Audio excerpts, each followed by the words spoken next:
கூட்டமைப்புடைய முக்கிய நோக்கம் தமிழகத்தில் இருக்கக்கூடிய 40 லட்சம் கோயல் சமுதாய மக்கள், கல்லுடைக்கின்ற தொழிலாளர், கட்டட தொழிலாளர்கள், கிணறு வெட்டுகின்ற தொழிலாளர்கள், சிற்பி தொழிலாளர்கள் போன்ற நாட்டினுடைய உள்கட்டுமான வளர்ச்சிக்கு தேவையான கடின உழைப்பை செலுத்துகின்ற உள்கட்டுமான பணியாளர்கள், அவர்களை முன்னிலைப்படுத்தி அவர்களுடைய உரிமைகளை இந்த ஆட்சியாளர்கள் இதுவரை வழங்கவில்லை.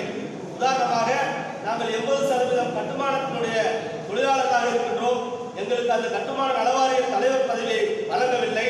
அதே போல ஆந்திராவிலே வழங்க இருக்கின்ற ஒட்டர் நலவாரியத்தினுடைய தலைவரும் அதனுடைய தலைவரை எங்கள் சமுதாயத்தை சார்ந்த ரேவதி என்ற அன்பு சகோதரிக்கு அந்த முதல்வர் ஜெகன்மோகன் ரெட்டி அவர்கள் வழங்கி இருக்கின்றார்கள். அதே போல இந்த தமிழ்நாட்டிலும் எங்களுடைய போயர் நலவாரியத்தை உருவாக்க வேண்டும். அந்த வாரியத்தினுடைய தலைவர் பதவியை இந்த போயர் சமுதாயத்தை சார்ந்தவர்களுக்கு கொடுக்க வேண்டும். ஆக இதை சார்ந்துதான் எங்களுடைய பயணத்தை துவங்கி இருக்கின்றோம். சார், இதுக்கான கோரிக்கைகள் அரசுக்கு ஏற்கனவே வச்சிருக்கீங்க? கோரிக்கைகள் வைத்திருக்கிறோம். அதாவது 2001 எங்களுடைய கோரிக்கைகளை தொடர்ச்சியாக திராவிட முன்னேற்ற கழகத்திற்கும் அனைத்து இந்திய அண்ணா திராவிட முன்னேற்ற கழகத்திற்கும் நாங்கள் வைத்திருக்கின்றோம். அதில் உதாரணமாக 2006 திராவிட முன்னேற்ற கழகம் போயர் நலவாரியத்தை அமைப்போம், கல்லுடைக்கின்ற தொழிலாளர் நலவாரியத்தை உருவாக்குவோம், கட்டுமான தொழிலாளர் நலவாரியத்தினுடைய தலைவர் பதவியை போயர் சமுதாயத்திற்கு வழங்குவோம் என்று சொன்னார்கள்.